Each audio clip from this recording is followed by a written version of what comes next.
Gentlemen, you are being sent in via halo jump. Now, I realize not all of you have had hands-on experience.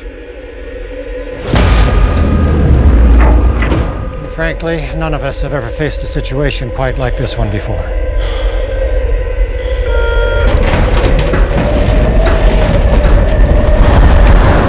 Gareth, your debut Monsters was a gem that you made for $800,000. Did you have any reluctance about taking on the $160 million budget of Godzilla? Sure. Yeah.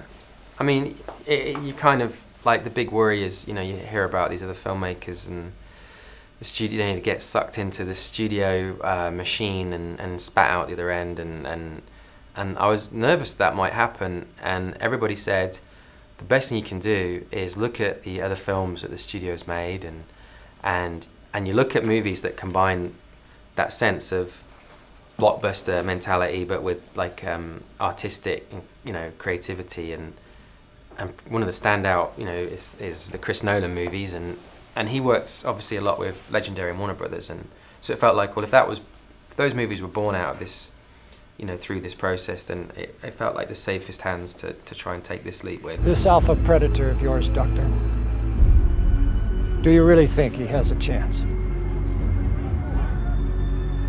The arrogance of man is thinking nature is in our control, and not the other way around.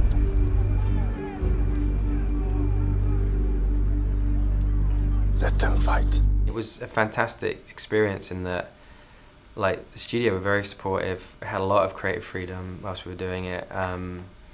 It wasn't this, you know, the scenario I expected, and so yeah, it was very full on though. I'd be lying if I said it was definitely the hardest thing I've ever done. It's like this crazy marathon. Like, I haven't really stopped since over 2 years ago. Every day's been the most insane day of my life. What caused the biggest headaches? Was it getting the look of Godzilla right, or was it the scale of the set pieces? Getting the look of Godzilla right felt like some mathematical exercise that we were going to solve. You know, if we just put enough effort in, we're going to get there. The set pieces is something that Hollywood does really well, so that wasn't a headache. I think the headache is what is always the headache when you make a movie, is the fact you're trying to, like, grip an audience for 2 hours, and you're trying to give them goosebumps and maybe make them, like, tear up at some point, and we're trying to hide Godzilla and create suspense and anticipation and glimpse in, a lot like the films I grew up with. And there's a reason there's not a million classic movies made a year, because the hardest bit is the storytelling of it all. Was part of the attraction in making Godzilla that it allowed you to carry forward some of the themes from Monsters, like about the environment and that desire to return home?